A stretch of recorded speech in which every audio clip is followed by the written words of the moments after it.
Hello my dear friends, I'm Professor YM Khan, and in today's video we will discuss the classification of metals, the properties of metals, what do you mean by materials, what do you mean by metallurgy, and some of the basic parts of your metallurgy. Now this is the first video of our unit number 1, and our unit number 1 is properties, structure of materials and strengthening mechanism. So before starting the video, I'll request you to subscribe to my channel, like this video and share this video, and if you have any query you can comment on this particular video. So let us begin with metallurgy. What do you mean by metallurgy? You can see the word is having a part metal and another part lurgy, so it is obvious that it is related with metal. So it is the branch of science and technology concerned with the production, purification and properties of metal. So in this particular branch of science and technology, that is metallurgy, we deal with the study of production, purification and properties of metals. You can see in this particular slide that a particular metal is being heated and is being it is being molting. Okay, now the molten metal is being poured into a die, you can see it.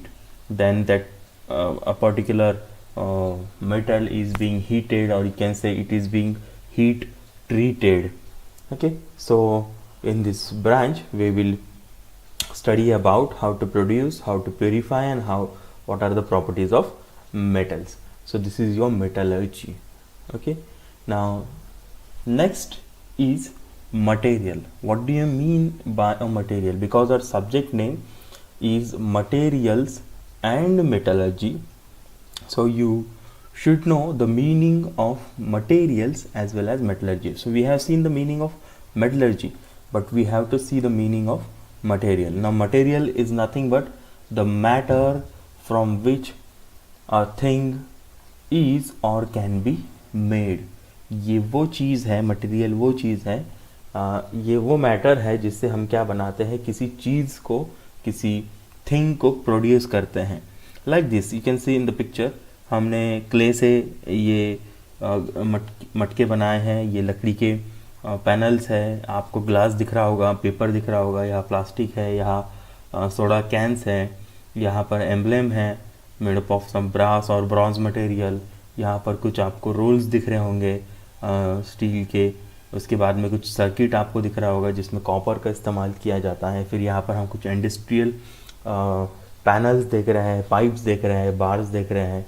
Okay, so these are things which are manufactured, okay, and they are manufactured from the matter and that is called as the material. इसको हम बोलते हैं material, the matter from which a thing is or can be made. So it is very simple. So I hope material and metallurgy is clear to you. Now we'll move to the classification of materials. Materials को कैसा classify किया जाता है. Now basically materials are classified in 4 different types. First one is metals. You can see, all of you know that most of the part of our daily life is associated or is surrounded by metals. हमारा जो daily life है, हमारा जो ज़िंदगी है, इसके आजू बाजू में आप काफ़ी मेटल्स को देखते हैं, बहुत सारे metals are generally hard, they are having some shiny structure. When they are polished, they are scratch resistant, and likewise they can conduct electricity as well as heat. They are conductor of electricity and heat. Okay, so these are some of the properties, distinguishing properties of metals.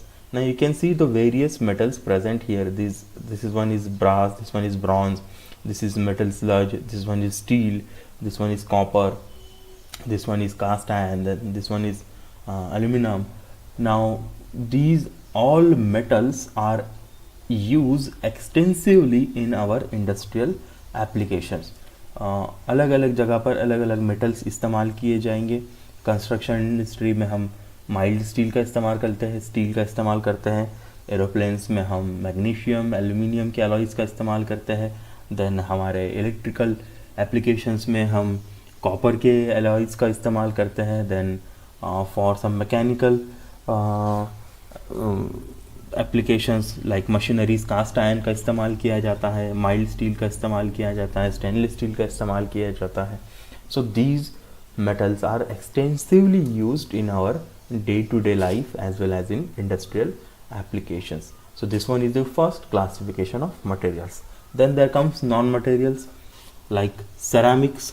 Ceramics, you also use this ceramics in your day-to-day life. जैसे आपका चाय का cup है, आपके mugs है, आपके घर के कोई बर्तन है, यूटेंसिल्स है.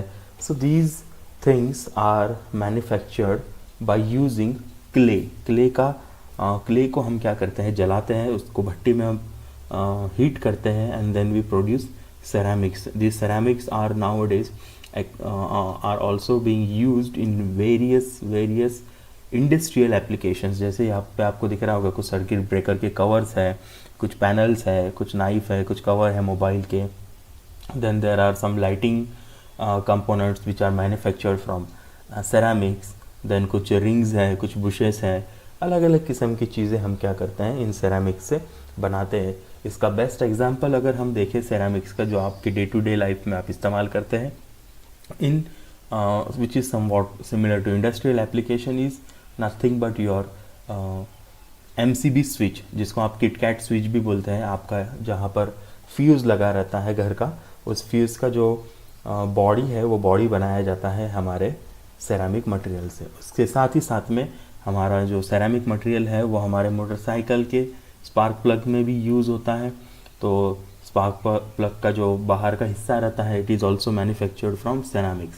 सो जो सेरामिक की ख़ास प्रॉपर्टी है, जैसे मेटल की है, मेटल शाइनी रहते हैं, मेटल हीट और इलेक्ट्रिसिटी कंडक्ट करते हैं, वैसे ही सेरामिक का जो खास प्रॉपर्टी है वो है इसका हीट रेजिस्टेंट. ये काफ़ी हीट रेजिस्ट करते हैं, ये बहुत सारी हीट को रेजिस्ट करते हैं.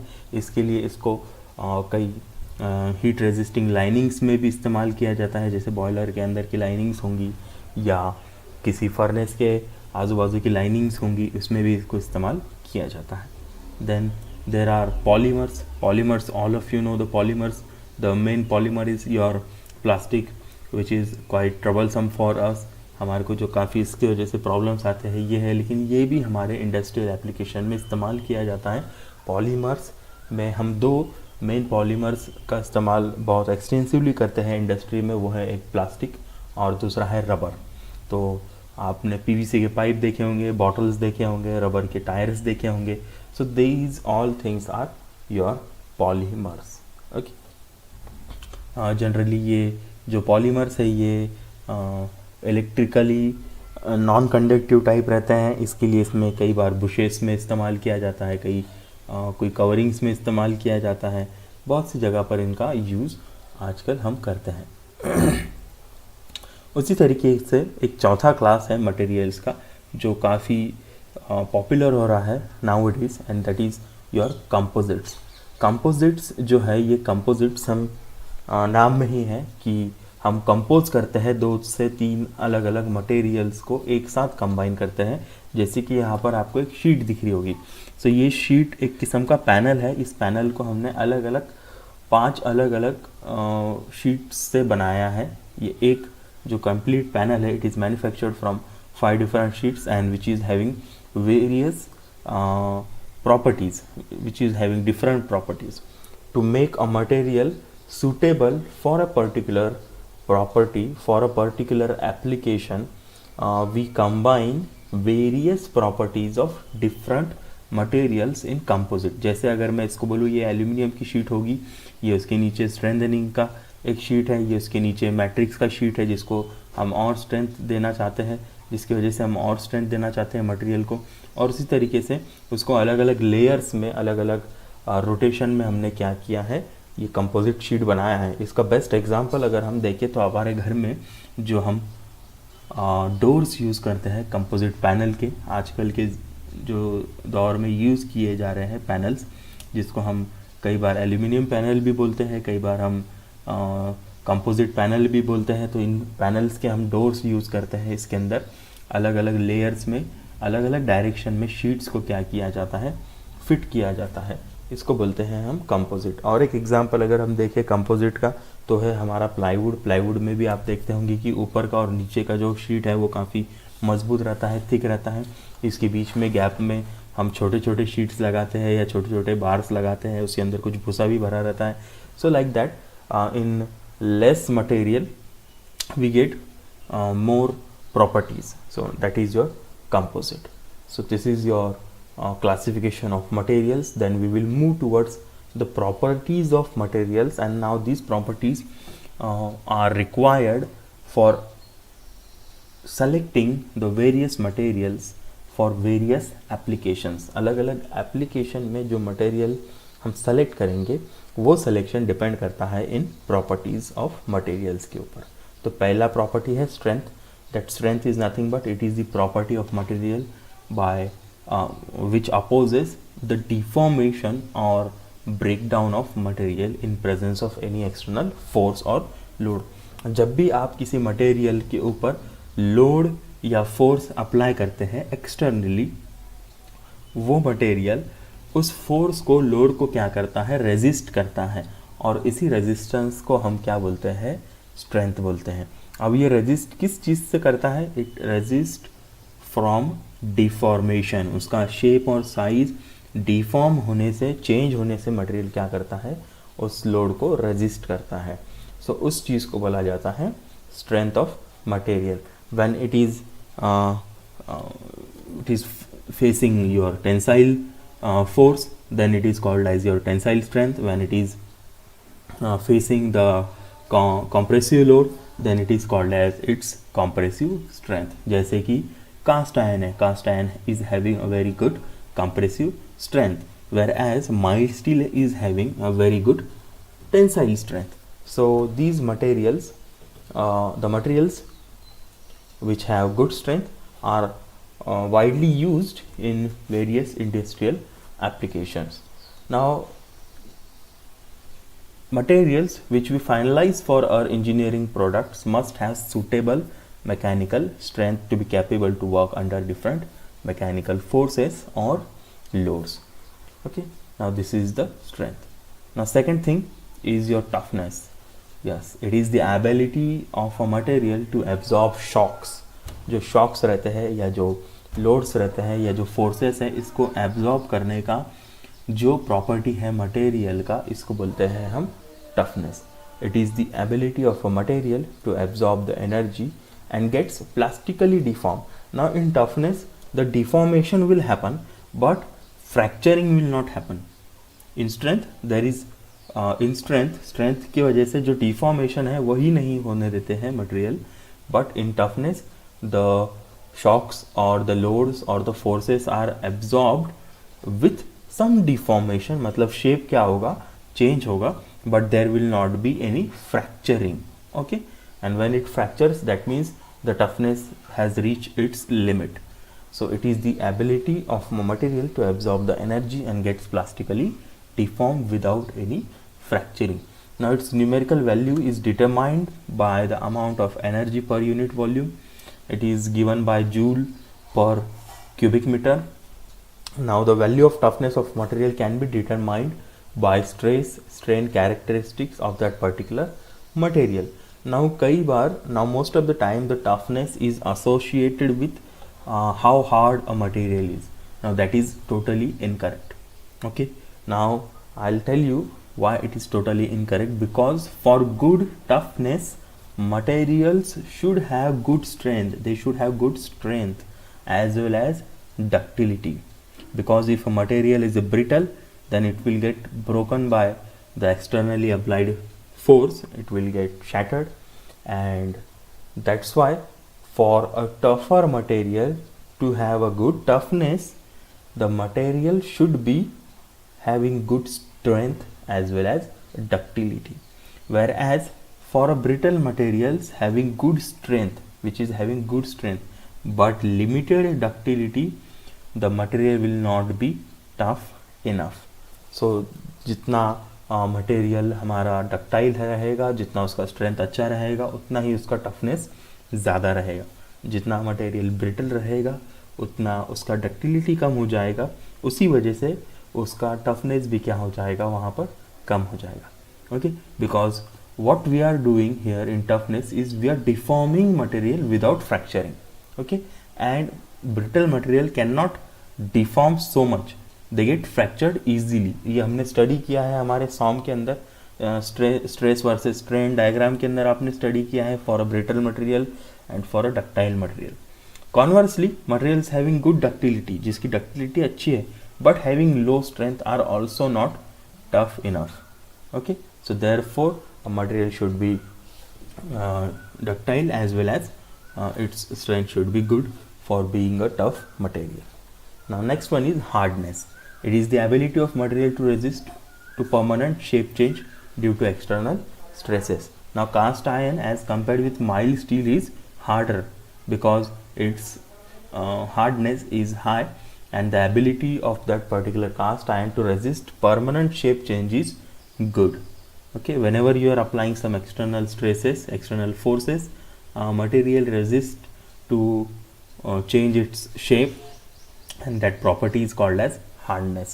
There are various measures of hardness, अलग अलग टाइप के हार्डनेस है, जैसे कि स्क्रैच हार्डनेस है जिसको आप स्क्रैच रेजिस्टेंस भी बोलते हैं, जिसके अंदर मटेरियल पे स्क्रैचेस नहीं गिरते हैं। उसी तरीके से इंडेंटेशन हार्डनेस है जिसकी वजह से किसी चीज़ को अगर आप उसमें इंसर्ट करें, किसी पिन से, किसी शार्प ऑब्जेक्ट से अगर आप उस मटेरियल को पोक करते हैं, दबाते हैं, तो उसमें किसी भी तरीके के डेंट नहीं पड़ेंगे, मतलब छेद नहीं होगा या उसके अंदर कोई एक आधा पर्टिकुलर होल नहीं होगा। इस प्रॉपर्टी को बोलते हैं indentation hardness. Then there is rebound hardness. Rebound hardness name itself says that something is getting rebounded, मतलब उछल के वापस आ रहा है।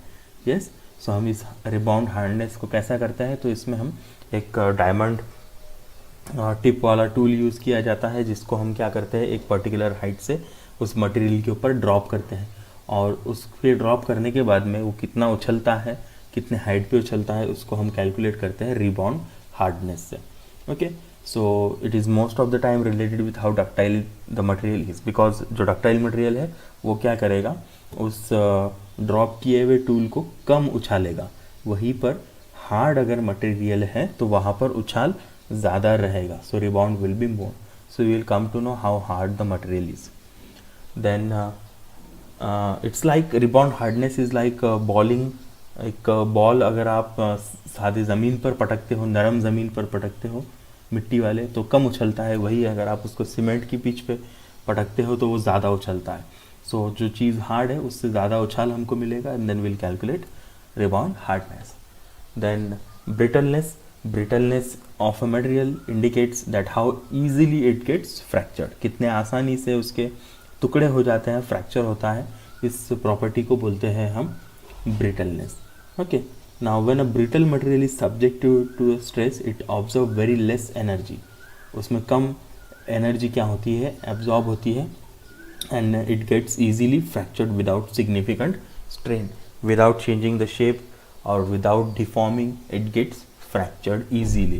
So best example of your brittle material is your chalk, your bricks जो है, आपकी ईंटें जो है या चॉक जो है, वो क्या होता है, easily ब्रेक हो जाता है, they are brittle. Okay, so brittleness is converse to ductility. जो ductility है उसके बिल्कुल अपोजिट है। डक्टिलिटी में आप फोर्सेस लगाओ, स्ट्रेस लगाओ, उसको खींचो, तानो, वो क्या होते जाता है, शेप चेंज होता है, but it does not get fractured easily. But whereas brittleness में वही चीज़ अगर आप करोगे तो वो क्या हो जाता है, ईजीली फ्रैक्चर हो जाता है। Okay, now next one is malleability. Malleability is the property of material by virtue of which it can be converted into thin sheets, जिसको हम थिन शीट्स में, पतली शीट्स में ड्रॉ कर सकते हैं, बना सकते हैं। तो ऐसे प्रॉपर्टी को मटेरियल के बोला जाता है malleability. How it is also associated with its compressive stress. Malleability is the property of solid materials which indicates that how easily a material gets deformed under compressive stress. अगर हम compressive stress उसके ऊपर apply करते हैं, compressive forces अगर हम उसके ऊपर अप्लाई करते हैं, तो वो मटेरियल कितने अच्छे से शीट में कन्वर्ट होगा या कंप्रेस होगा, इस प्रॉपर्टी को बोला जाता है malleability. Malleability is often categorized by the ability of material to be formed in the form of thin sheet by hammering or rolling. Okay, now next one is ductility. Ductility is similar to malleability.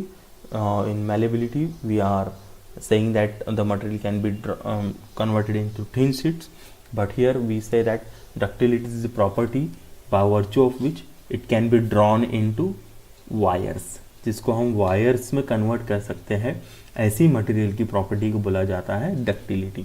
It is the property of solid material which indicates that how easily a material gets deformed under tensile stress. अगर आप उसको खींचोगे, tensile force अगर उसके ऊपर apply करोगे, तो वो material कितना डिफॉर्म होता है, इस एबिलिटी को बोलते हैं ductility, and which is most of the time associated with wire pulling.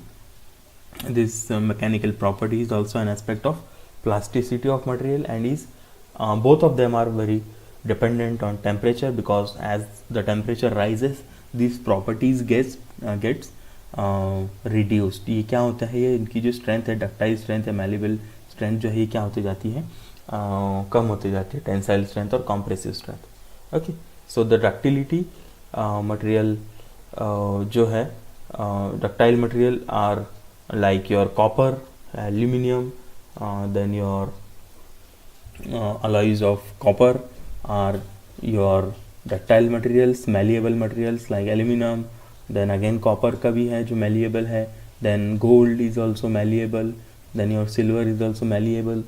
So like this. So with rise in temperature, ductility of material increases, and with rise in temperature, the malleability of material also increases.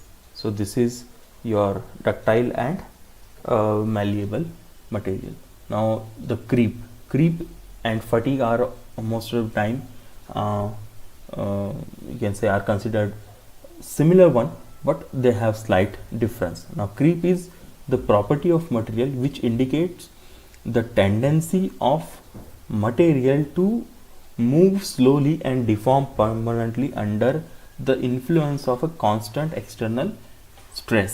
एखादा material जिसके ऊपर आप कुछ वजन रख दो, जिसके ऊपर आप कुछ एक्सटर्नल फोर्स अप्लाई कर दो, इस फोर्स की वजह से जो मटेरियल है उसमें क्या होते जाएगा, एक परमानेंट डिफॉर्मेशन क्रिएट होता जाएगा, स्लोली वो डिफॉर्म होता जाएगा.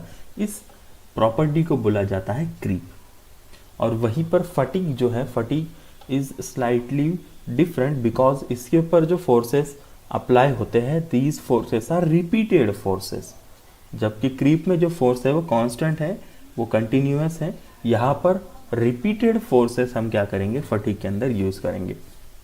सो fatigue is weakening of material caused by repeated loading of the material. जैसे कि आप हैमरिंग कर रहे हो, कंटिन्यूअसली हैमरिंग कर रहे हो, और वही क्रीप में आप क्या कर रहे हो, उस हैमर को एक जगह पर रख दे रहे हो. Okay, creep and fatigue is like this. So when a material is subjected to cyclic loading and loading greater than a certain threshold value but much below the strength of material, so at that time we say that it is going under the fatigue. Okay, so then there is production of the cracks produce होते हैं, then the deformation is there, and then there is fracture is there.